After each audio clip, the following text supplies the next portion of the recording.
Hey, thanks for working around my schedule. I was back in Washington, D.C. on a completely different assignment, which was to be a chaperone to third and fifth graders on their class trip, environmental conference that they got to go to. So had a great time doing that with some of the kids at AK Suter, and got to do all the tours and all that. So I'm now well versed on all my I've been caught up after about 20 years on my Natural History Museum and the Declaration of Independence and everything else. So anyway, thanks for working around our schedule. First thing of note, we appreciate everybody's patience. We wanted to announce street sweeper names, but also have the street sweepers done. So about 1:15-ish, I believe, if they're not already out there, we'll have the new street sweepers for you. We had the three contest winners, as you'll see out there, were, of course, Sweepy McSweetface, Obi-Wan Cleanobi, and Lightning McLean. Those were our three winners. And that was through the voting, if you recall, from several weeks ago. So I believe we'd gotten more than 6,000 votes, I believe, on just the finalists alone, which is just what we want. We like the idea of having more community engagement. And we always joke with our citizens. They say, well, we don't see the street sweepers that often. And it's like, well, that's probably good news, because they're usually out in the middle of the night while you're sleeping. And if you don't notice them, that probably means we're doing our job. But if you happen to see them now, you'll probably they'll be a little bit more noticeable. I've been joking. I've talked to Rick about this on the radio. I've taken some executive privilege here in these first 6 months. And we have a fourth street sweeper that we went ahead and named as well, which was Dirt Reynolds. I'm an FSU alumni, and it was too good to pass up. So we kept the sanctity and authenticity of our vote. We said we'd have three, and we were able to add a fourth. So 6,000 plus votes, 1,500 names that we had gone through, and I would say I don't remember the exact totals, but these three were the clear 1, 2, and 3 winners. So hopefully, again, our citizens can have a little fun with it, and they can stop and maybe get a selfie with it sometime whenever it's going by on their street. But would love for you guys to check it out, take photos or anything after we're done here. The TSA security checkpoint replacement. You guys are familiar. We've been working with TSA. We'd sent a release out last week. Obviously, there's some limitations on when we can decide when TSA wants to modernize equipment. We work with them as best we can. No, it's not the city's first choice to do equipment upgrades and modernizations during the middle of the summer in our busiest tourist season. That being said, we have been in constant conversation with TSA about being able to delay some of that. So the remainder of we were able to do so. The remainder of the project is scheduled to be phased in 2 parts, with the first resuming after the 4th of July holiday and then concluding before Labor Day. So our goal here is some of these, especially these next couple of weeks that are very busy, to make sure that we have it running as smoothly as possible, and delay some of that into early, mid, late August, where we start to see historically some of our travel die down with kids going back to school and all that kind of stuff. So we appreciate TSA working with us on that.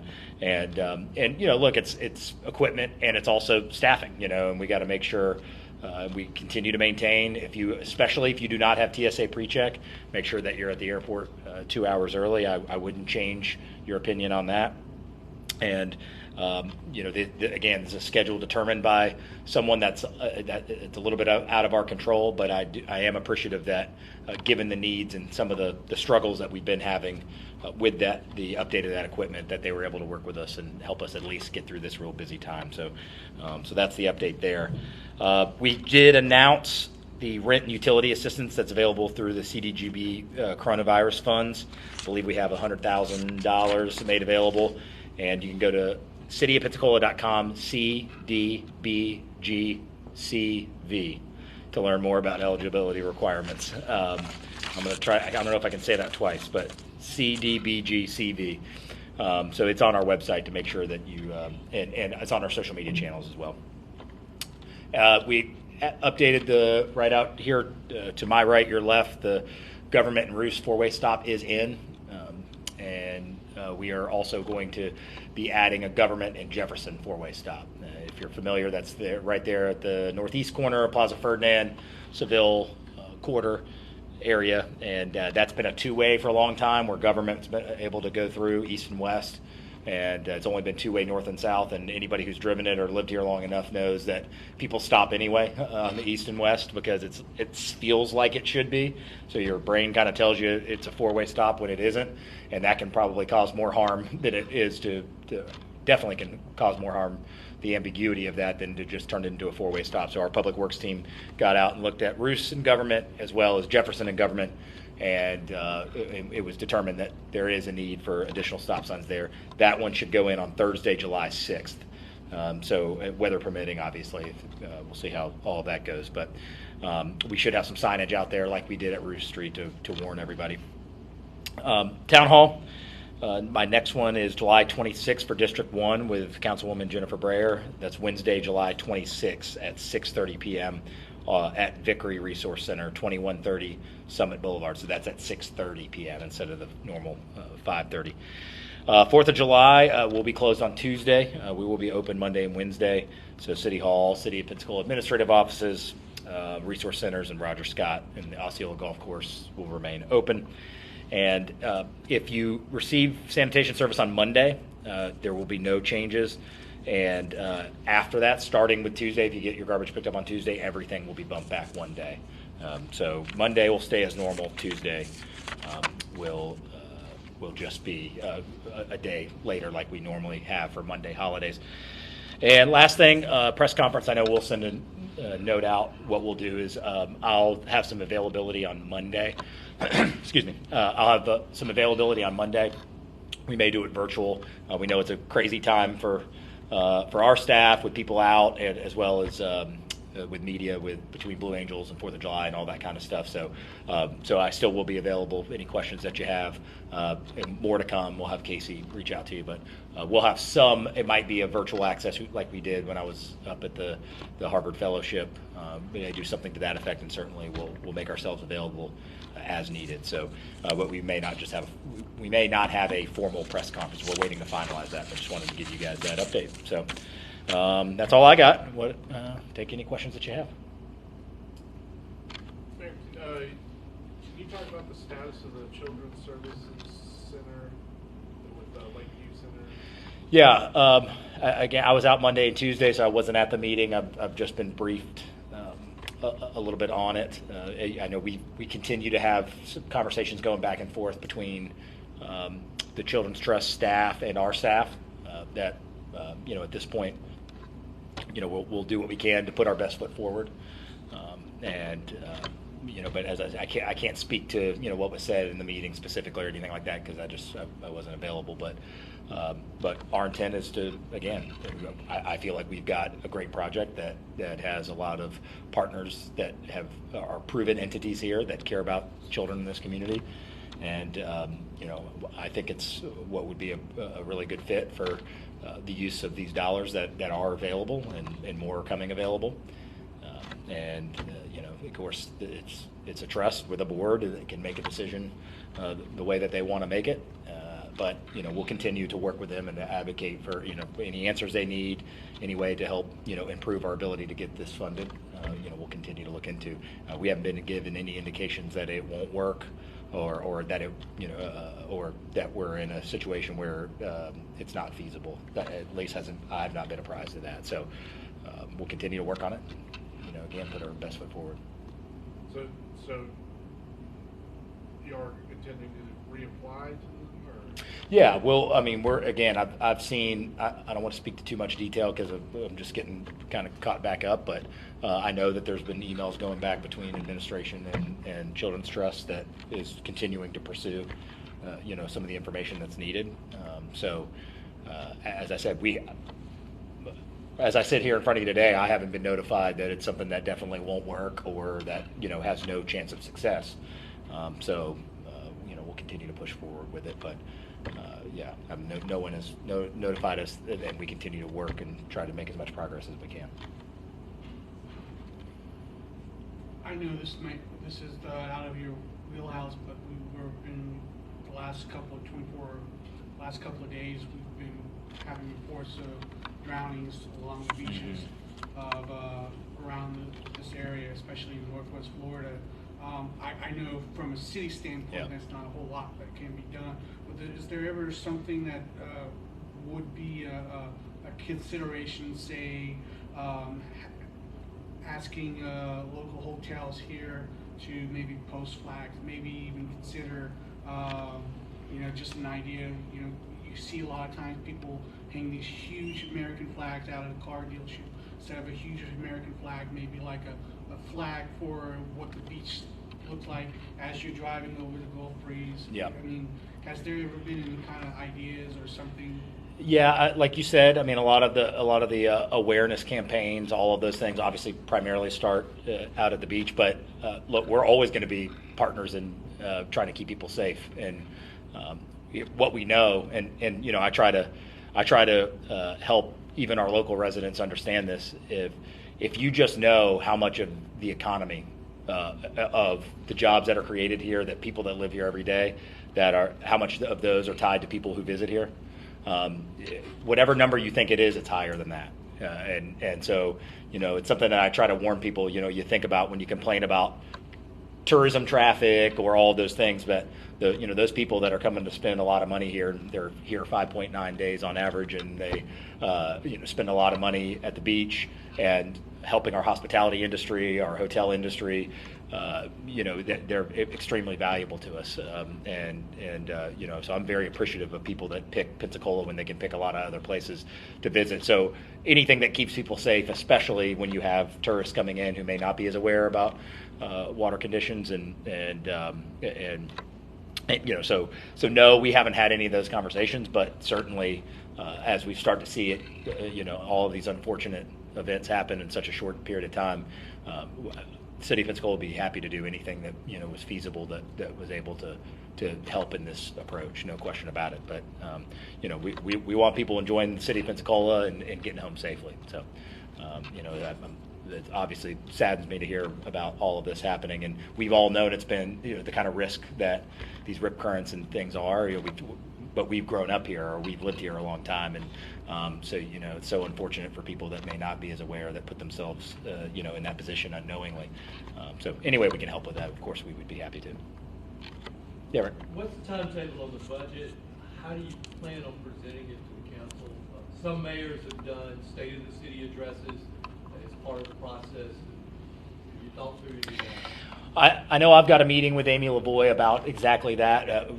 And more of the conversation's been built around the procedure of how we're going to present it to council. There's a lot of different ways to do it. As you can imagine, you could go department by department alphabetically. You could look at certain items that probably will be in priority of size of budget, and things like that. So we haven't ironed all that out. Amy's out at least I know she's out today. But I've got a meeting on my schedule to really figure out just that. At this point, I don't have any kind of state of the city thought planned, but if we get to a point where we're looking at things and we feel like that would be necessary, or I'm happy to do that. We just haven't had any conversation yet about. Do you have an idea how much the budget is with round numbers yet? I don't want to. Yeah. Right, say high. Right. Higher than it was last year. That's what I can tell you. But look, we as you've heard, we're looking at between 10 and 11%, on the property tax side, and so that's good. So we do have some things coming in, but the reality is we've got some real things to consider in terms of the operation of the city, like salaries, like fire union negotiation, like maintaining the things that we have and making sure that we have the sufficient staff in place, or get ourselves to having, to maintain our right-of-ways, to make sure we're taking care of our parks. So there are some, what I could probably say in a general sense in terms of just one opinion is, I think we're really going to be building this from the inside out, this budget in terms of priorities that get us operating at an optimal level. Not so much the new thing, but how do we put ourselves and put our employees in the best position to be successful. We were able to do some of those new things during Carry Forward, and some of those items that we hadn't had before. I think we've got a lot of really, really exciting initiatives and projects already going right now. I would say, the spirit for me within this budget is to help build this organization from the inside out, and help maintain correctly the things that we need to maintain to make this a great place to live. So I've said since the beginning, I feel that this would be a success if the first year of this administration is continuing to build the value of what it is to live in the city. That's the way I see it, is whether that's better service, whether that's quality public safety, whether that's the way your park looks or your street looks and that garbage is picked up. That's what citizens should expect. And because I get the question, Rick, all the time, I've got it again today, have you ever thought about annexation, into the city? And I said, I think every mayor's talked about annexation so far, but before we can even have a conversation about wanting to grow the city in any way, whether it's annexation or anything else, the first thing to do is we got to get our product in order, and I feel like that we're going to really focus on that in this budget, is making sure that we get the things that a citizen should expect, and that we have a high level of expectation within the building of providing that. We won't be perfect. We haven't been perfect, but we'll continue to move ahead. So that's not really speaking to one item necessarily, but a kind of more of a general spirit of where I want us to go with this budget. Following up on that about the budget and the carryover, you mentioned there was a salary study in that. Is that going to be completed in time for this budget to affect it at all? Depends on how you define that. Yes and no. And what I mean is, will we have results of this before the new budget? Yes. I don't expect, I have not seen those yet, but I do not expect that any changes, if we prescribe changes to it based on what we see in the salary study, we've told our employees this already, there's not going to be a one-day switch. If let's say, there's a certain department, certain sector that, is making $15 an hour that should be making $17 an hour per the salary study. It's not feasible for us to say, well, every one of those corrections are going to be made in this year's budget. We went into this salary study to say, I believe that the city is not competing with the next city over. We're competing with the private market. We're competing. I mean, this is one of those functions that operates like a business. We can't expect people to want to work here if they can make 30%, 40% more doing exactly what they're doing in the private market. So we'll always have limitations. I mean, we are not as nimble as a private business would be with revenue streams, with things like that. But it is our duty to try to make this the best place to work that we can get, and to attract the best people to work here. So we'll do our best in that. We're flying blind as to what that prescription will be until we see what the results are. But I've maintained our focus. If we are lacking in some of these areas, that our focus is going to really start with some of our lowest paid positions, so if there was going to be a year one, year two, where we would have a higher priority, I think we're going to be focused on that. But as I said, we have not seen that yet, I know that it's in process, and we should be getting pretty close to having some results. Yeah. Mayor, last week you said it was time for a conversation about the right level of stormwater assessments. Are you going to propose an increase in the stormwater assessment fee? I haven't made that determination yet. And frankly, I think even if we decided today we would, it's going to be pretty tight to get that into this budget, But we have had conversations about it, and you guys know me. I try to take data. I try to focus on data and not on the subjectivity. Even when we have a rain event that certainly tested our stormwater capabilities. We don't want to overreact to one thing, or we don't want to overreact to another data point. But the point that I know is we're supposed to be at $100 and we're at $80, and we were supposed to be at $100 2 years ago. So I brought that up last week. Just I think it's a conversation that we have to start getting serious about, especially when you talk about 12.5 inches falling here in a matter of 12 hours at City Hall, and we see the impacts that it's had, and we felt the pain of this not only recently but in years past, and so we can't have it both ways. We can't say on one hand, well, let's fix these stormwater issues, and then by the way, let's be also 35% less in a stormwater assessment than has been prescribed by experts of where we should be. So if your question is, would I entertain it? I absolutely would. We want to be meticulous and make sure. Yeah, and we just want to be meticulous about how we would apply. We want to make sure it makes sense. We're asking, in this case, would be asking citizens and homeowners for more money. I mean, and I take that very seriously. So I would want to. That's why I say the timing might be tough to try to, jam that in between now and October 1st or when a budget would come forward. But philosophically, yes, it's something that I think we would entertain, and I think we need to entertain. Do you have any? The city had a town hall last week on Summit Boulevard Road Diet. Yeah. What are your thoughts on that issue? We're putting together the feedback. I think that the goal of those two events was to gather feedback from the community about what they wanted to do. What they saw as the future summit. So I'm not going to speak too much to what we're going to do next, because frankly I don't know. We're going to see what until those results come back, and Caitlin in Public Works is working on that. And so once I see that, we'll move forward. Obviously, this is a process that started before this administration in terms of this conversation, and we'll see not only what the surrounding community wants, but we also have an active transportation plan that we paid a lot of money for. That should be coming to us here pretty soon. And I think it would be prudent of us to say, where is the right place to start looking at this? Not to say that Summit is or isn't. We'll find out, and we'll find out what the temperature of the neighborhood is.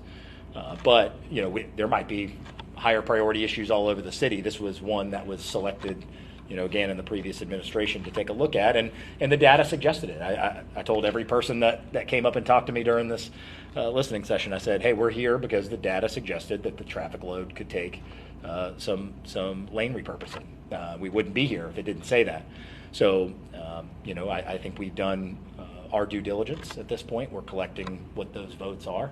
Obviously, there's people very passionate about wanting it, and there's people very passionate about not wanting it. And so it's just too difficult to speak to what our next step is. How did the votes line up? I mean, that's what we're going to look at. And Councilman Moore is passionate about this project. This is his district. I've got to certainly consult with him and see what the best next steps are. So, I think everything's still on the table right now, and we'll see what those results are. And once we have those, and obviously you guys will be able to have access to those, then we'll be able to have a more knowledgeable conversation and comment about it. The job posting for the city attorney, I believe, recently closed. What's the status of that search? Yeah, so we're just as you said, it's closed. We'll kind of assess our next steps. Our intent with what we've done already was to put us in a position where we didn't have to be in a big rush to have a short window that's open or closed. So we have Beggs and Lane as our interim city attorney right now, and of course John Daniels worked with us for years and years and years. Has a lot of knowledge about how things operate at the city. Him and his team have been working great with Vanessa and Heather and our team here, and so we'll assess what those applications are and decide how we want to move forward. But yeah, our agreement with Beggs and Lane is not a dead stop at any particular time, or they're out on August 1st, and so it's an important hire for the administration. It's an important hire for the council. So we're going to make sure again that we're meticulous about that, and we fortunately have put ourselves in a position where we're not in a rush to have to hire someone by a certain date or anything like that. That we've got good help stepping up for us in the interim, and then we'll assess what we have. Mayor, I want to ask you about discretionary funds. Mm-hmm. Do you think discretionary funds at the municipal level serve the greater public interest? Yeah, I mean, look, I think there are things that I'm sure if we went and pulled the last 10 years of how discretionary funds were used, I would imagine that there's a lot of organizations that have been the beneficiary of those that are doing great things in the community. there's a reason, I believe, for the nimble nature of that, and especially when you look at the council that's doing this part-time, and want to be able to have that are really the ears of the ground to the entire city, and that they have the ability to help and support what they believe to be great things. So discretionary funding, in my opinion, is really used as a function of saying, hey, this is something this is a mission, this is an objective that maybe the city is not nimble enough to take on or doesn't have the staff to take on, but these are priorities and opportunities potentially for to do good things in the city, and so I think we knock on government all the time and not moving fast enough. I think that if you're able to have some discretionary dollars that are able to use be used, whether it be something that's good promotionally internally or externally, that it does good for the city. So as long as I believe people's hearts are in the right place, that you're using those dollars to help advance the mission in whatever way you believe is a good thing, I think it's okay. Yeah.